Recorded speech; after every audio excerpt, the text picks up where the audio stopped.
evening, and thanks so much for joining me this evening.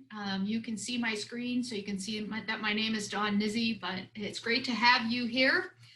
And we're going to spend some time talking about using Gallup or Clifton strengths in the workplace. And so let's go ahead and get started.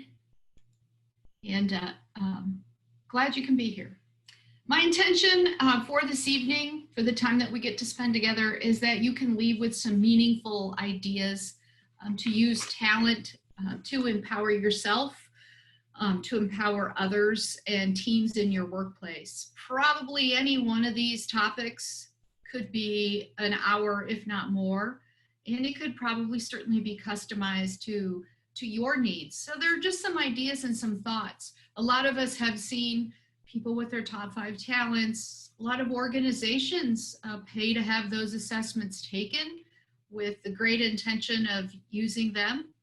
And many do use the Clifton strengths with their employees to create a culture of talent and developing talent. Some of us have just taken them, our Clifton strengths randomly. And now we're in a workplace, and how can we use those to help us in our workplaces? So again, take away some ideas for you to use once you leave here.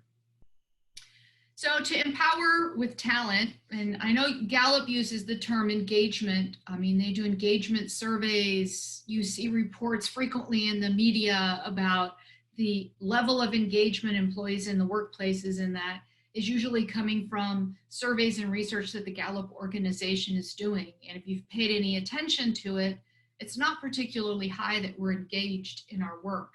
However, if we are engaged in our work, we know what our talents are.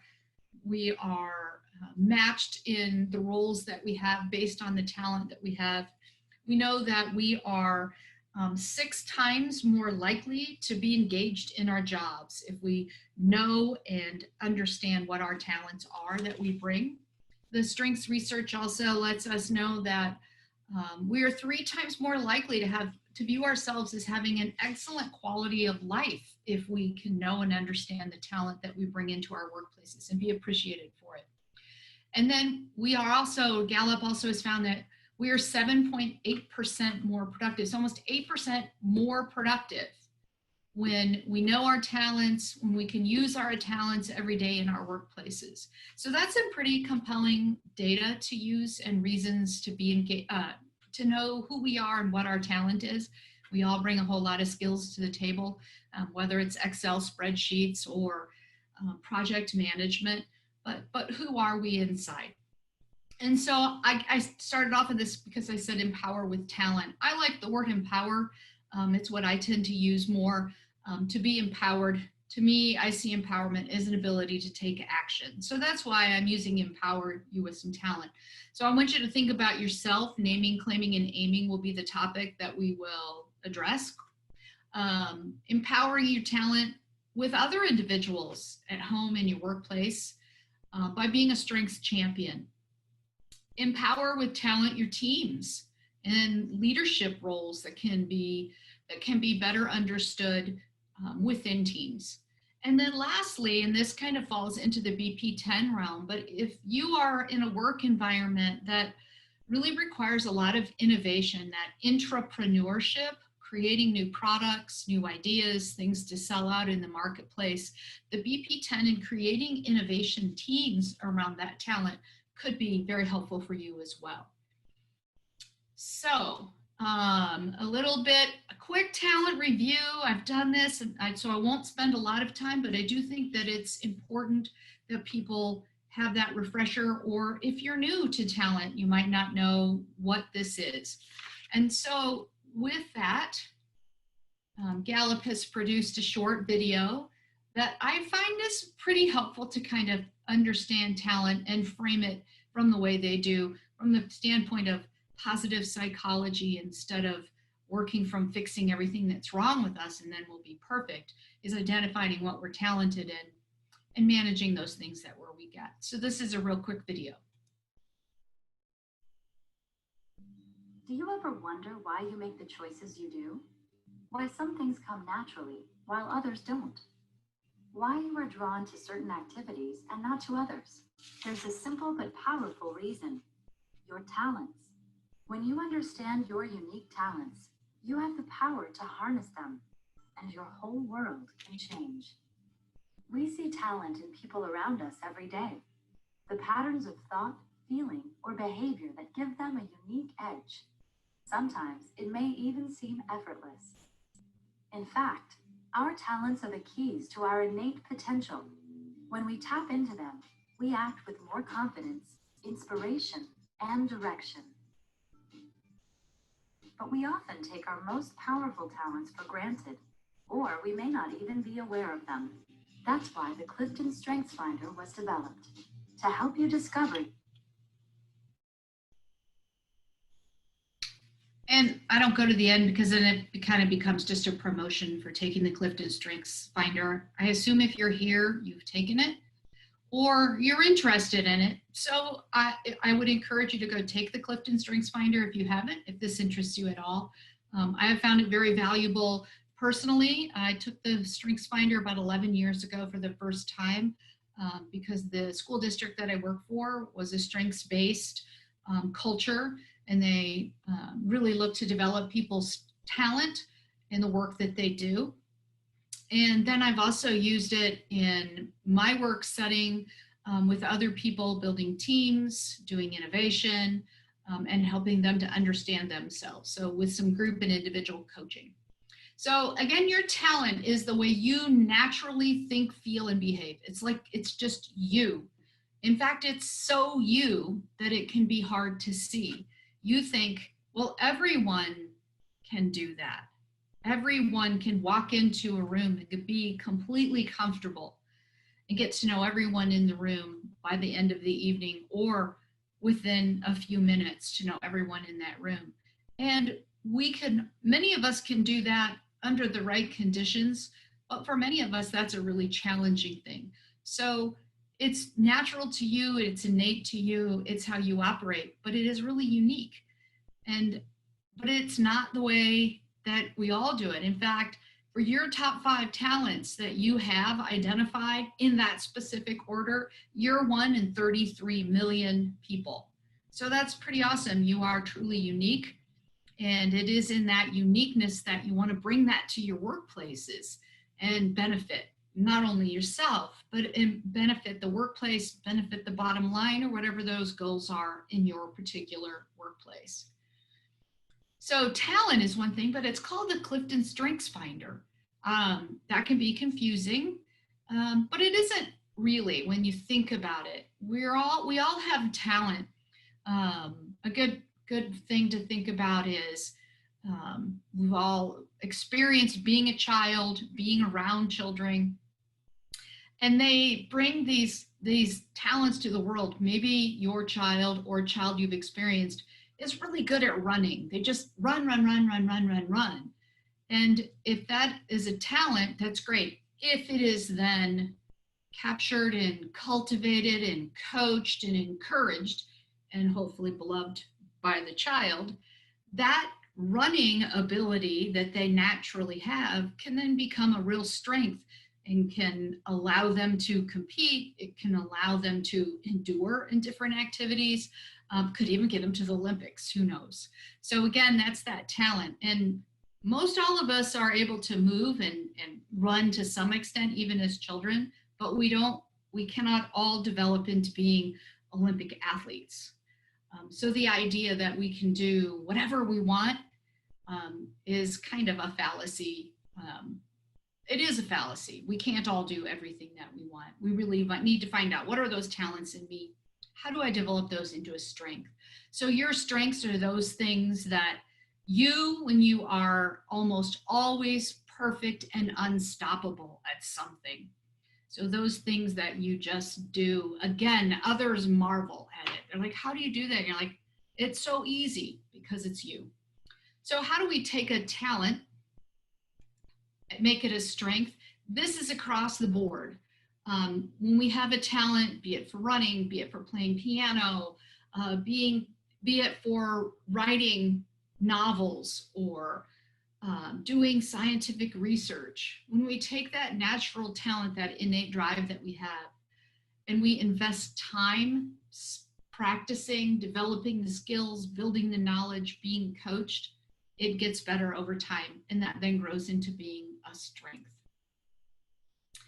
And if you have any questions, I'm trying to keep an eye on the chat as well. So if you have any questions, please let me know and I will pay attention there.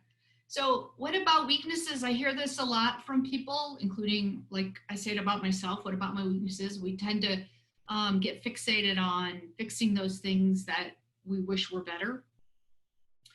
And the thing is that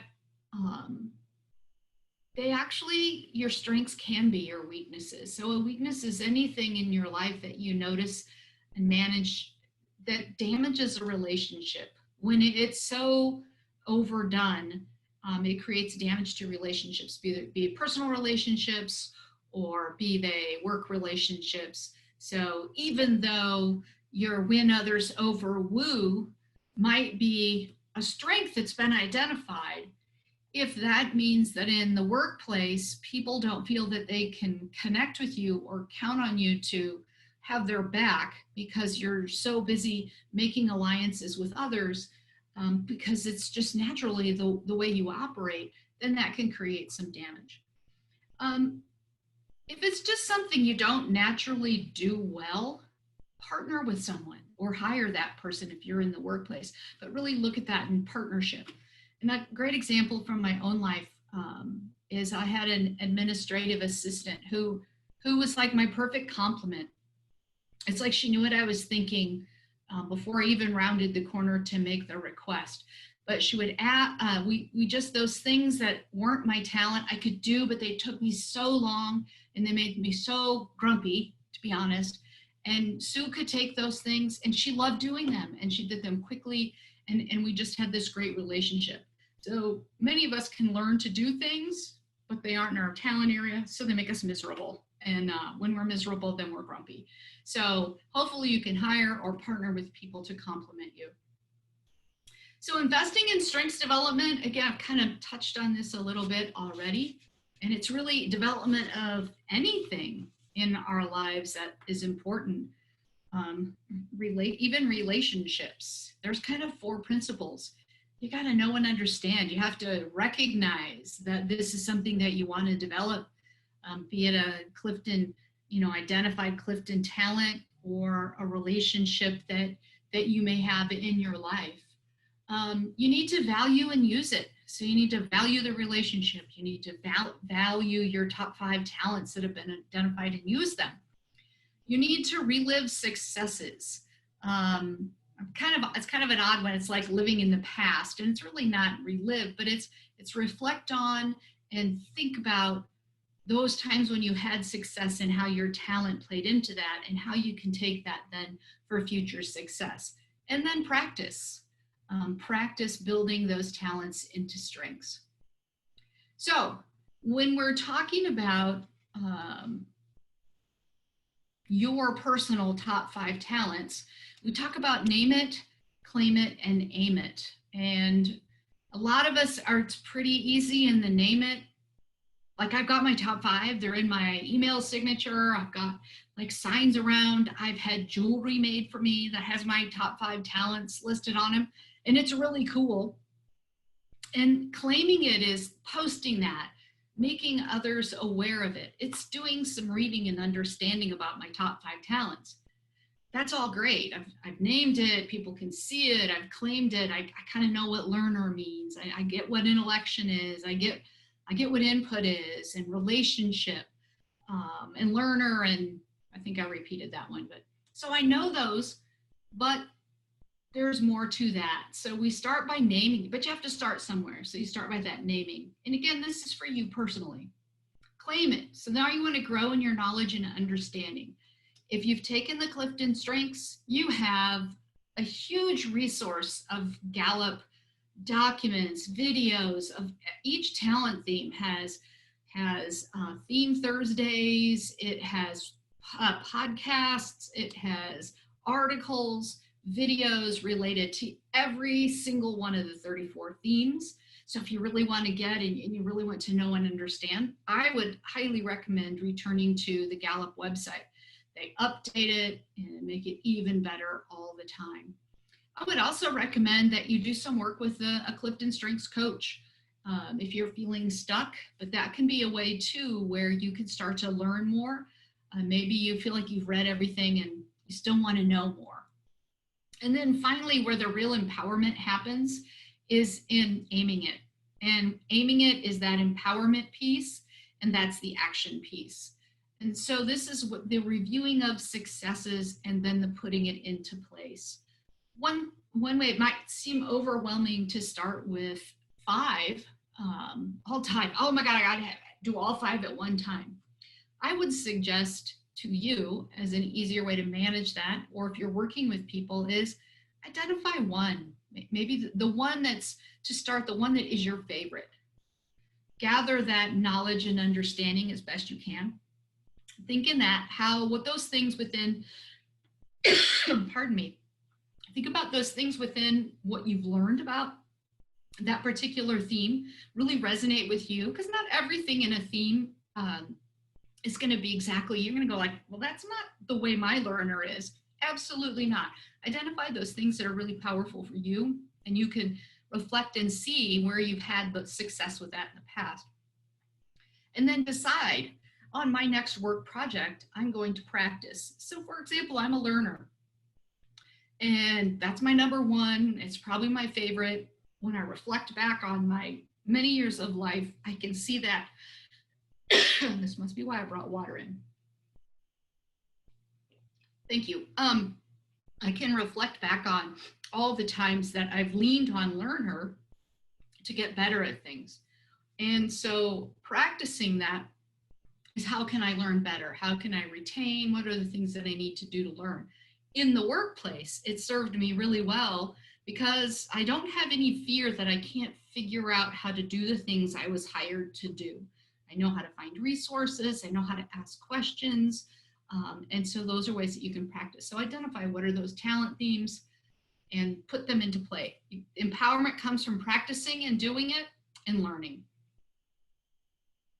What about other people that you might work with? And I think this is really important. Perhaps you work in an organization, or you are an organization. You're a small team of people, and but you're not a manager necessarily, but we can all lead. Every single one of us has the ability to lead and to help others grow and develop. It isn't all on the managers. This would be a great way, if you want to take initiative in your workplace to support your manager, is to be a strengths champion in your organization. And Gallup does offer lots of wonderful courses on that. That's certainly an option. If you're familiar with that, you know that. But even within, not even having to take any kind of formal classes or work with Gallup, just taking your own talent, knowing what other people, using the website, Gallup's website resources, how can you be a strengths champion in your organization? And that is by building relationships with others, using the top 5 talents to empower those conversations. Again, that empowerment word for me is about taking action to make things better. And so on your team, with your group, with your people, people have it posted all over in their, like I say, email signatures, hanging on their office, whatever way your particular workplace may have it, but build relationships with others using those.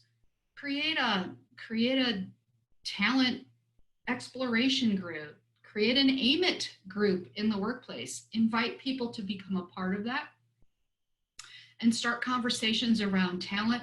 Have people, again, name it, claim it, and aim it within that group. What are their top 5 talents? What do they know about them? What things about those talents really resonate, make a difference for them? And when have they seen success in using that talent in the workplaces or in their personal lives? And then encourage one another to continue to use those talents in the workplace. So again, set aside time to share about one another's talents. Connect those talents to the particular work that you all would do. Learn things about others that don't come up in normal work, and in creating a specific, a nice group, a relationship building group, to create connection. You're going to learn things about one another, and most likely you're going to develop some great appreciation. You're going to show care and concern for one another because you're listening, you're being heard, you're being encouraged and supported. And then connect that work success to your talent. Wow, you did such a great job of being prepared with that Excel document. Man, and a month ago, I know you didn't know anything about it. You must have really dug in on your learner talent to figure out and find resources so that you learned how to create that Excel document that you had to present to management. Reframe where your work struggles to fit unique talent. So maybe you have challenges in your workplace that you're like, I just am not sure I'm the right person in this particular position. That very well could be, and that then needs to be a conversation with a manager. But sometimes it's just sitting back with a kind voice and ear, listening to you, where you talk about where are those workplace struggles, and how can I use my talents to address those? And sometimes in those conversations, that's the kind of thing that can be worked out. And it never needs to involve a manager. You can figure out, practice, and develop that talent, or use the talents that you do have. So maybe you wish you were, learner was higher up for you, and it isn't, but you're clearly working, so you're clearly quite capable. But maybe it's responsibility then. Well, gosh, yeah, I'm not high in learner, so it's kind of, but I'm really responsible. So being responsible makes me figure out ways to get this job done. Because if you have responsibility, you know that you're just really tied psychologically to getting done the things that you said you'd get done. And sometimes you'll rely on your other talents to come into play when you don't have the specific one that seems like it will help you to do that. So again, reframe those work struggles to fit your unique talents. So partnerships, so that was specifically you individually, name it, claim it, aim it, with then just co-workers, but you're not necessarily a team. How you can support one another and create that kind of strengths champion culture in your workplace by creating a small group, meeting regular times, sharing out, and again, focusing on the naming, claiming, and aiming those 5 top talents for each of you, and reporting back and sharing and getting advice. Strengths-based partnerships. I find so much power in this. We tend to be a pretty autonomous kind of group of human beings here in the United States. We kind of like to do things on our own, or we have this impression that we accomplish the great things that we might accomplish on our own. And really, if we think about it, it takes a whole lot of partnership to make those great things happen. So strengths-based partnerships, these are the best partnerships happen when you and someone who has strengths that complement yours join forces on a single goal. Your strengths cancel out your partner's weaknesses and vice versa. You accomplish together what you could not have done separately. And when I think about my previous administrative assistant and the work that we were able to get done together, because we didn't bring exactly the same talents. In fact, we were really pretty different. But we had an amazing relationship personally and an amazing relationship in the workplace to get the things done that we needed. So keep that in mind. I found this too with groups of people that I worked with. When we did group coaching and students and people would share out their top 5 talents, or they'd share one and how we could better understand. And we didn't really know each other very well. We weren't a social group particularly, so we only knew each other by the ways that we knew each other. And in taking that time in those group coaching sessions for us to listen to one another and hear about talent and how we use our talent in different settings, created such a tremendous bonding experience and appreciation. So maybe this other person isn't one you work with regularly.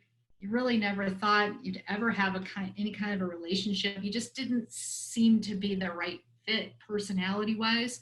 Suddenly when there's work around partnerships and there's work around understanding one another, all of a sudden it kind of starts to make real to you. Wow, that person's got talent that I don't have. Boy, and if we would work together on a project, there's a good likelihood that we would be better together than separate. And that's an amazing thing to find. And unless you take the time to get to know your talent, you don't know that. You get thrown together in random groups. People think they know. You get thrown into groups too, just based on some certain skills, not necessarily on talent. Teamwork champions. So teamwork champions kind of allow others to be heard. They acknowledge the importance of another's contributions. And again, this is like I say, it's like, wow, I never realized how, this sounds terrible, but how valuable and important you are. But now I know why. Now, and we're working, especially new teams, we're working together. It acknowledges the importance of one another's contributions, generates pride in the work done by the team and each person's contribution.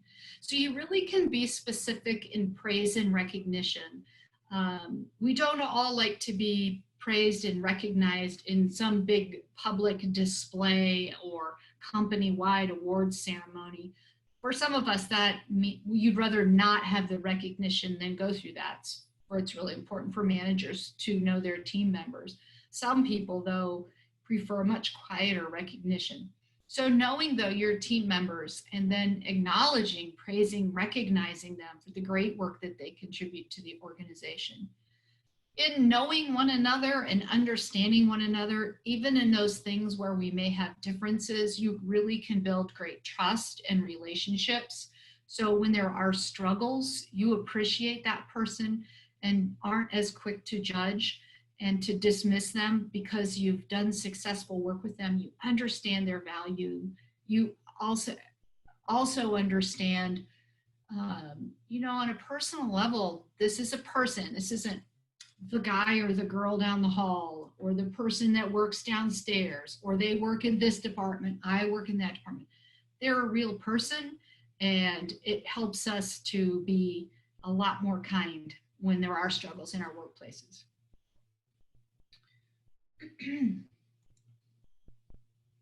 Strengths champions in organizations. So strengths champions in organizations, they really create that engaging culture by promoting the positive talents that we all have. And again, this isn't just managers. You can step up and be that strengths champion. Again, goes all the way back to forming individual little groups. Maybe the little groups form into bigger groups. Kind of depends on what talents you bring to the table and the initiative that you have to take. It's a place, if you've really gotten familiar with who you are and looked at some of the Gallup materials and you've had a chance to become that champion, you offer advice from a place of care and kindness towards others. So maybe they're struggling, they don't understand their talent, or they feel like they don't have talent. Maybe you can guide them to the Clifton strengths and they can look to see that they do have talent. I've had an experience where I've worked with at-risk kids in a number of settings, and it as well as with our incarcerated populations in the Nebraska and Omaha area. And in both of those populations, it's really easy for them, the students, the incarcerated, to share with me the stories of how they ended up in an alternative school setting, in a group home setting, or in prison. They have no trouble listing all of their failures and failings that landed them there. But I found that when I asked them, well, what are you talented? Tell me about the good things, the talents. What can we look for in you that you're going to bring to make, to be productive, to make the world a better place? And most of the time, they simply cannot describe those things that they're talented in. They have no idea. And to think that that much of our population doesn't have talent is not good thinking, because we all have talent.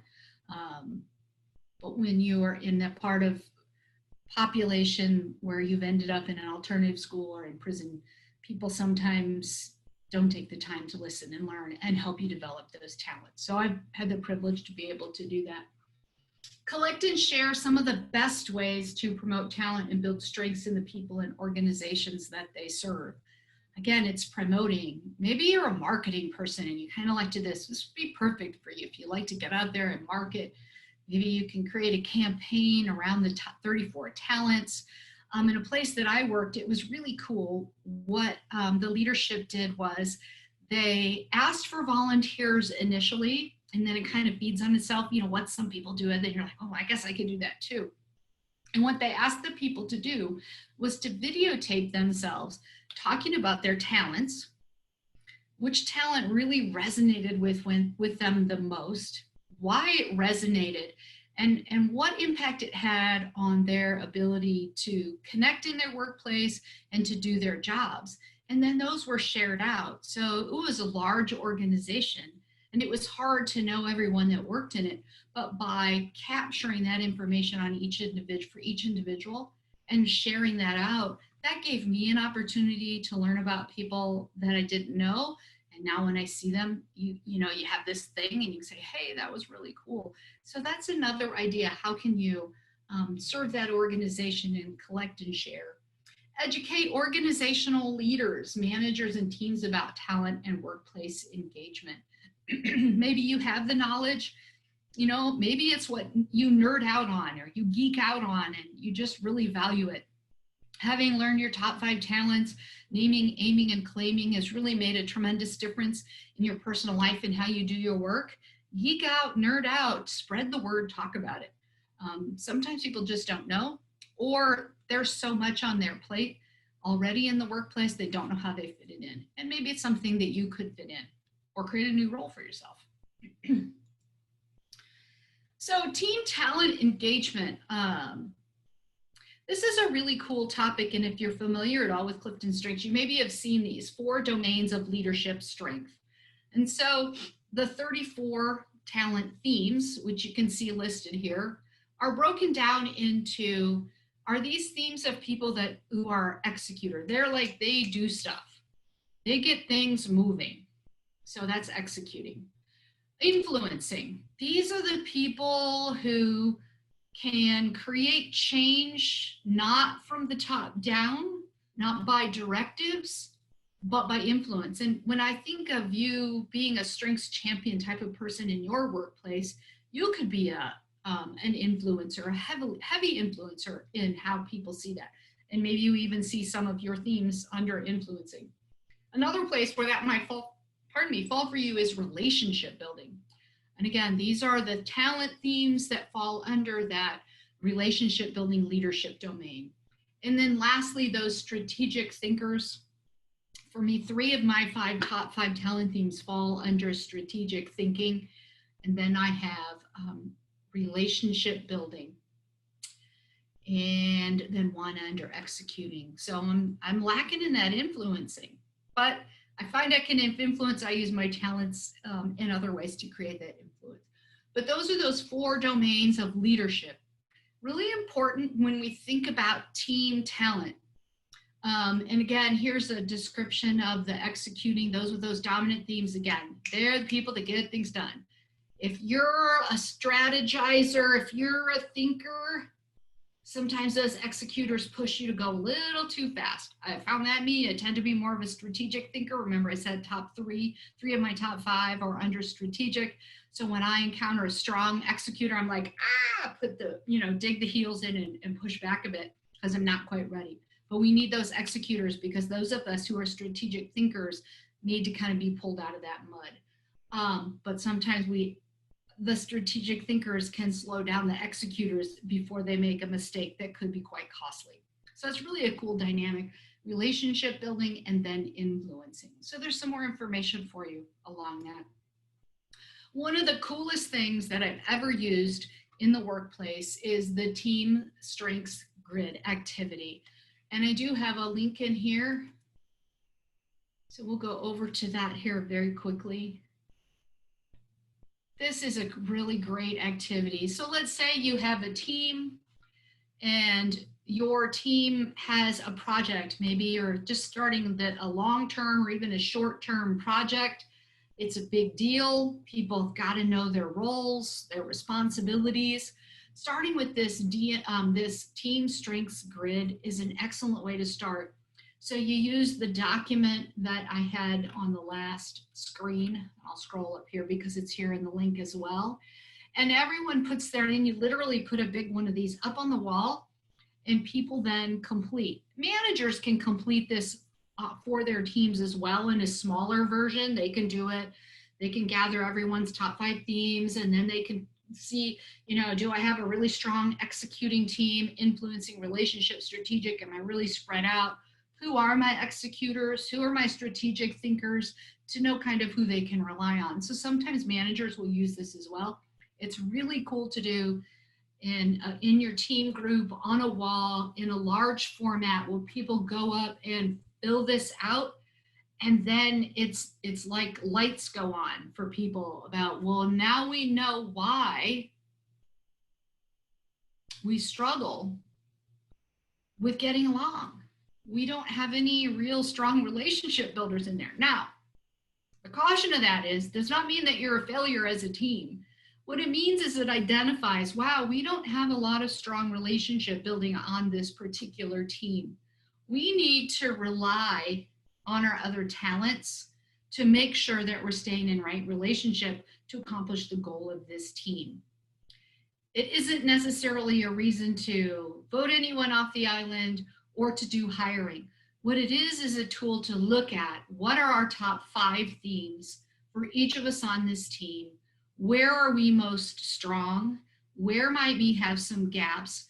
Now that we know those gaps, what are the things that we can do to fill that in? So if you know as a team you're low in relationship building, you're most likely going to have to be more intentional in making sure that you're building relationships and staying in right relationship with one another. Because there won't be a person or a couple of people that really anchor that, who make those connections, who help you stay in those right relationships. So it's just a fabulous tool on teams to use to guide how you do your work. So that's, again, the team strengths grid activity. And it's one I've used and I really, really appreciate. Kind of a last topic would be, how can Gallup's talent research help innovation? We're in a crazy time, and it can be, right now is really challenging.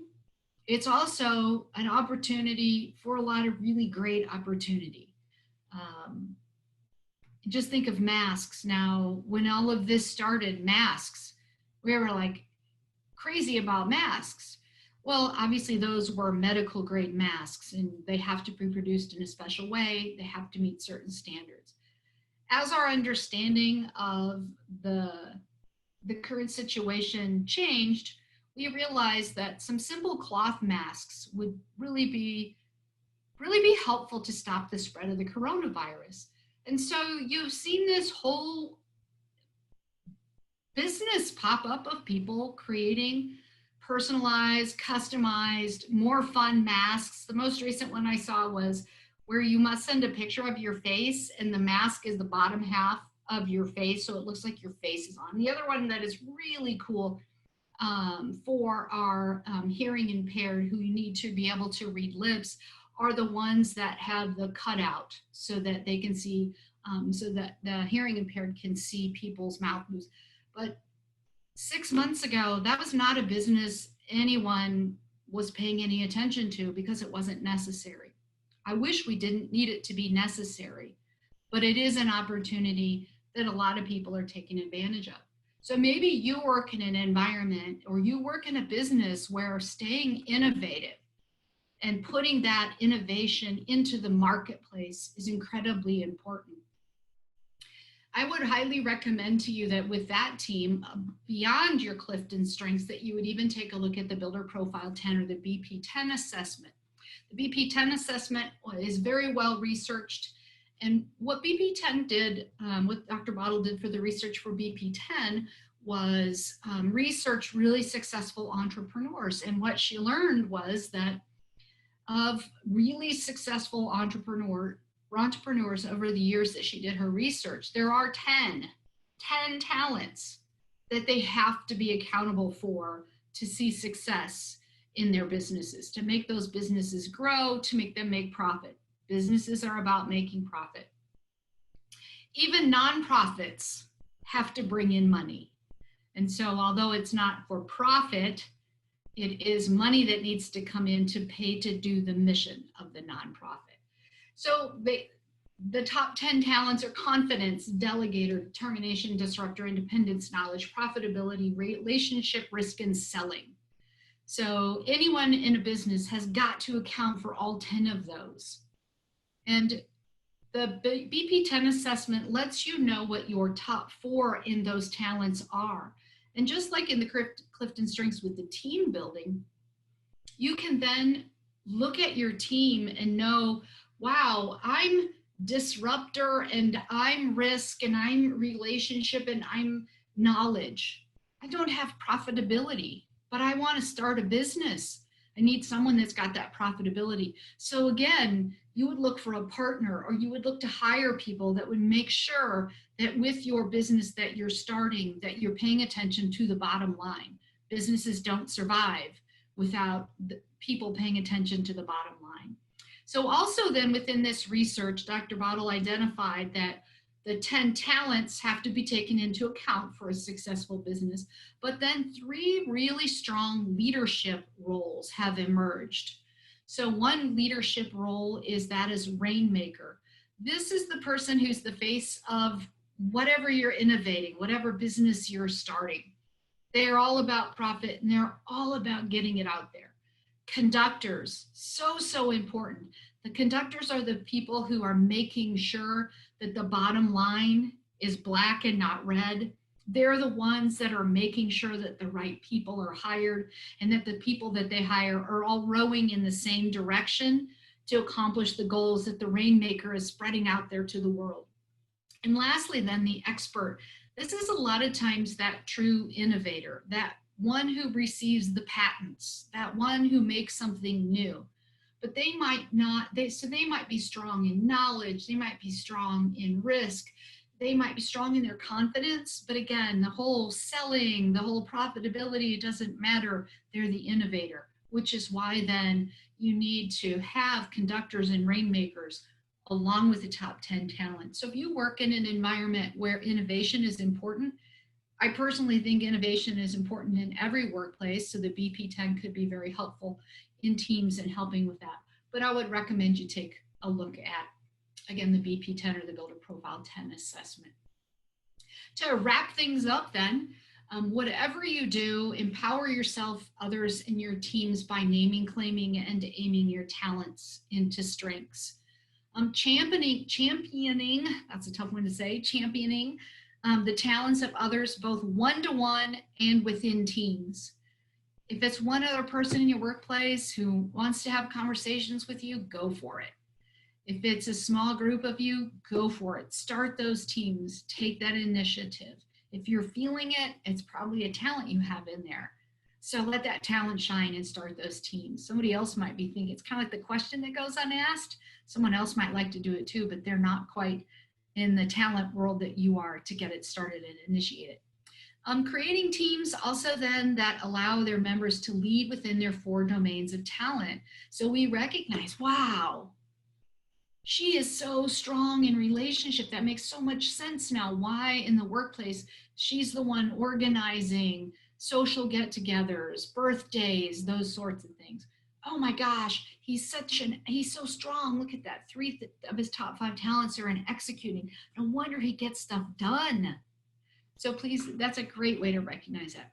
And then lastly, allowing innovation to flourish around complementary talents. Again, if you're in a strong R&D type of environment, innovation environment, looking to create new products to sell, that would be a super way to build out the talent in your organization.